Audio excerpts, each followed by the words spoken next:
Praise the lord. అందరూ ఎలా ఉన్నారు? బాగున్నారా? దేవుని కృపను బట్టి చాలా మంది యవనస్తులు దేవుని గురించి ప్రకటించడానికి, గాస్పెల్ స్ప్రెడ్ చేయడానికి ముందుకొస్తున్నారు. మెయిన్గా మన సోషల్ మీడియాలో ఎంతోమంది ఇన్ఫ్లుయెన్సర్స్ దేవుని కొరకు ప్రకటిస్తున్నారు. దాన్ని బట్టి మనం దేవుణ్ణి ఎంతగానో స్తుతిస్తున్నాం. కానీ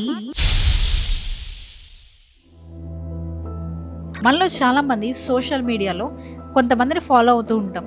ఎందుకు ఫాలో అవుతూ ఉంటామంటే వారు చెప్పే వాక్యం కానీ లేకపోతే వారు మాట్లాడే మాటలు కానీ మన హృదయాన్ని దేవునికి దగ్గరగా చేయడంలో సహాయపడినందుకు మనం వాళ్ళని ఫాలో అవుతూ ఉంటాం. వాళ్ళు చెప్పే మాటలు మనకు చాలా బాగా నచ్చుతాయి. దేవుడి గురించి వారు ఎక్స్ప్లెయిన్ చేసినప్పుడు, దేవుడి గురించి వారు చెప్పినప్పుడు మనం దేవుడికి ఎంతగానో దగ్గరగా చేరుతూ ఉంటాం. అలాంటి వారిలో కొంతమంది తోడేళ్ళు ఉన్నారని మీలో ఎంతమందికి తెలుసు? మనం అంత్యకాలంలో ఉన్నాం. దేవుని రాకడ సమీపం అయ్యే ముందు కాలంలో ఉన్నాం. ఇలాంటి కాలంలో యేసయ్య సెలవిస్తున్నట్టుగా మత ప్రచారాలు, తప్పుడు బోధలు, తప్పుడు ప్రవక్తలు, అద్భుతాలు, ఆశ్చర్యకార్యాలు అంటూ చేసే మనుషులు మన దగ్గరకు వచ్చి తిరుగుతారు. అలాంటి వాళ్ళు వచ్చినప్పుడు మనం మోసపోవద్దని దేవుని వచనం మనకి సెలవిస్తుంది కదా. అలాంటిదే మనం ఎవరిని ఫాలో అవుతున్నాం, ఎవరిని నమ్ముతున్నాం అనేది చాలా ఇంపార్టెంట్. ఇప్పుడు చూస్తే ఎక్కడ చూసినా కూడా మనుషులు ఏది చెప్పినా ఈజీగా నమ్మేస్తున్నారు. ఇది ఇలా కాదు, ఇలా అని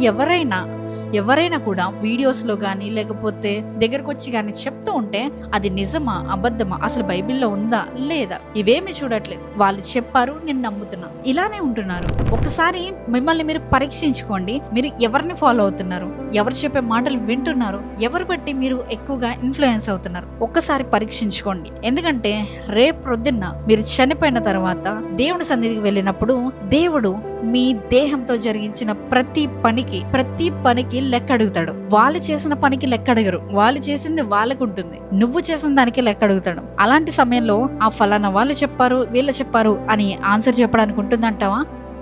అస్సలు ఉండదు. కాబట్టి ఈ రోజు నుంచి మాలాంటి ఇన్ఫ్లుయెన్సర్స్, నేనే వీడియోస్ చేస్తున్నప్పుడు ఒకసారి వీడియోనంతా చూడు. ఈ వీడియోలో ఏముంది, ఈమె ఏం చెప్తుంది, ఇది బైబిల్లో ఉందా లేదా, ఉంటే ఏమనుంది, ఏ సందర్భంలో ఉంది, ఇవన్నీ చూసుకుని నమ్ము. ఇవన్నీ చూసుకుని నీ లైఫ్ లో ముందు స్టెప్ వే.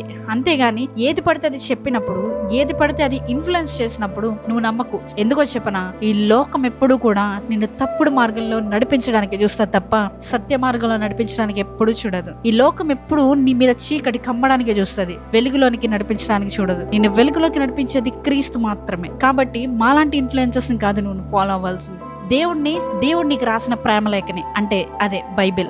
నువ్వు అది ఫాలో అయిన రోజున నీ బ్రతుకు మారుతుంది ఖచ్చితంగా. ఈ రోజు నుంచి నీకు ఏదైనా డౌట్ వచ్చినప్పుడు దేవుని సన్నిధిలో మోకరించు, ఆయన అడిగితే తప్పకుండా నీకు సమాధానం ఇస్తాడు. అంతేగాని వీళ్ళు చెప్పారు, వాళ్ళు చెప్పారు, ఇది ఇలా చేయొచ్చంట, ఇది కొద్దిగా చేయొచ్చంట, లేదంటే ఇది ఈజీ అంట, ఇది చెయ్యొచ్చంట, యేసయ్య చేశారంట, మనం చేసే తప్పేంటి, ఇలాంటి మాటలు వచ్చినప్పుడు నీ హృదయం, ఈ పరిశుద్ధాత్ముడు నీ హృదయంలో ఉన్నప్పుడు ఖచ్చితంగా నిన్ను గద్దిస్తాడు. ఈ వీడియో చూస్తున్నా నువ్వు యేసు ప్రభు శిష్యుడైన సీమోను పేతురుని ఫాలో అవుతున్నావా, లేదంటే దేవుడి గురించి ప్రచారం చేస్తూ తప్పుడు మార్గాన్ని చూపిస్తున్న గారడి సీమోను ఫాలో అవుతున్నావా? ఒక్కసారి పరీక్షించుకో.